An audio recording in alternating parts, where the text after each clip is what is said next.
वैशाली में भारी बारिश के बीच बरसे योगी। कहा, चुनाव में राहुल गांधी की एंट्री बीजेपी एनडीए की जीत की गारंटी। बहनों और भाइयों, ये तो किसी भी चुनाव की सबसे बड़ी गारंटी होती है कि अगर राहुल गांधी प्रचार में आ गए तो मान के चलिए कि एनडीए की विजय सुनिश्चित है।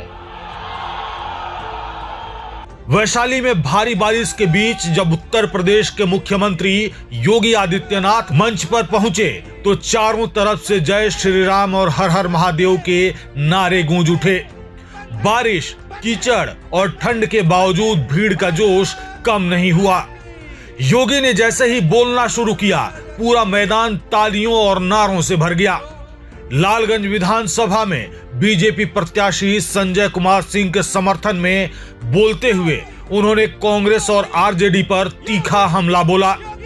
योगी ने राहुल गांधी पर निशाना साधते हुए कहा कि राहुल गांधी प्रचार में आ गए हैं, अब बीजेपी एनडीए की जीत तय है। राहुल की एंट्री ही बीजेपी की जीत की गारंटी है। उन्होंने कहा कि अगर कांग्रेस आरजेडी गठबंधन सत्ता में आया तो बिहार फिर से माफिया राज, लूट, अपहरण और बेटियों की असुरक्षा के दौर में लौट जाएगा, लेकिन एनडीए ऐसा नहीं होने देगा। बरसात में भीड़ के उत्साह को देखकर योगी ने कहा कि यह बारिश और कीचड़ दरअसल कमल खिलने का संकेत है।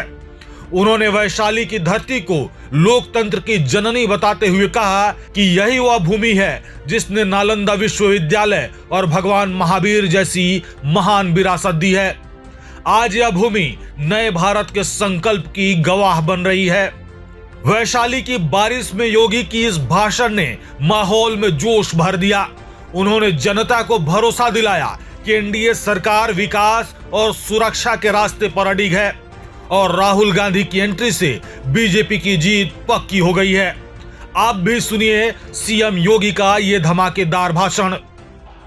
आज बिहार में बहनों और भाइयों, जब एनडीए की सरकार है तो विकास भी है और सुशासन की सुदृढ़ नींव पर एक बेहतर भविष्य की आशा के साथ हम कार्य कर सकते हैं। और इसीलिए मैं आज आप सबसे कह रहा हूं, बहनों और भाइयों, ये तो किसी भी चुनाव की सबसे बड़ी गारंटी होती है कि अगर राहुल गांधी प्रचार में आ गए तो मान के चलिए कि एनडीए की विजय सुनिश्चित है। सुनिश्चित है।